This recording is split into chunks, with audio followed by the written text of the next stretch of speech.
Donc je m'apprête à vous présenter le Nicaragua. Donc c'est un pays situé en Amérique centrale, entre l'océan Pacifique et la mer des Caraïbes. Son nombre d'habitants c'est 6,15 millions en 2016. Sa superficie est de 130 375 km² et sa capitale est Managua qui est aussi la plus grande ville du Nicaragua.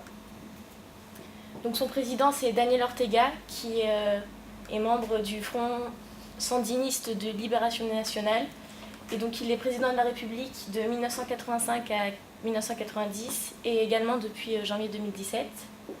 Ensuite la vice-présidente c'est Rosa Murillo et c'est aussi sa femme. Ensuite pour sa situation géographique, donc le Nicaragua représente un point stratégique de passage entre l'Amérique du Nord et l'Amérique du Sud. Et c'est également un pays qui compte de nombreux reliefs formés de lacs, comme le grand lac Managua, de volcans, tels que le stratovolcan Momotombo au nord de la capitale et également de plages.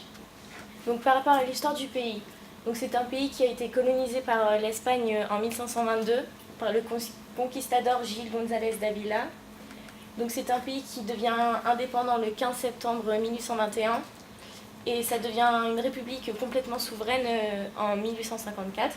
Ensuite, par rapport à sa situation économique, donc c'est un des pays les plus pauvres de l'Amérique et c'est également un des 3 pays les plus endettés.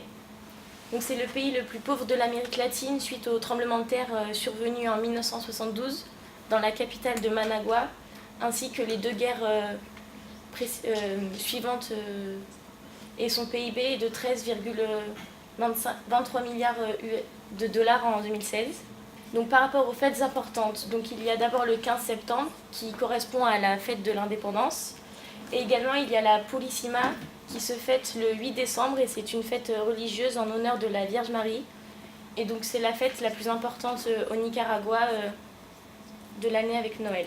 Ensuite d'autres informations, donc pour la langue officielle c'est l'espagnol qui est parlé à 95% et là-bas on l'appelle le castillan. La monnaie c'est le cordoba et donc un cordoba équivaut à 0,027 €.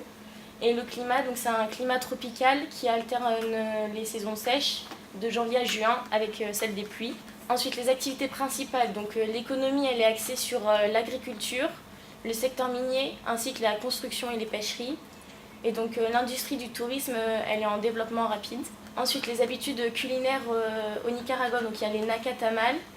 Donc c'est un plat très apprécié qui se mange en fin de semaine et également durant les fêtes importantes.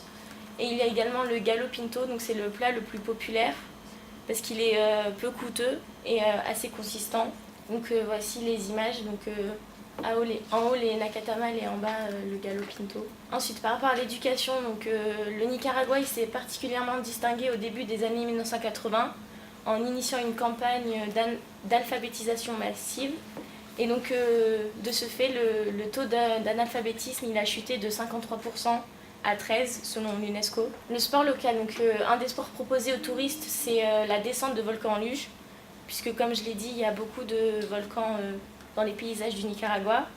Et donc pour faire ce sport, il faut préalablement se munir d'une combinaison à cause de la cendre qui est toxique pour la santé. Ensuite, pour le niveau administratif, donc les vaccins, il faut la fièvre jaune, la DTCP et l'hépatite B, l'hépatite A, la fièvre typhoïde et quand on va en zone rurale, la rage.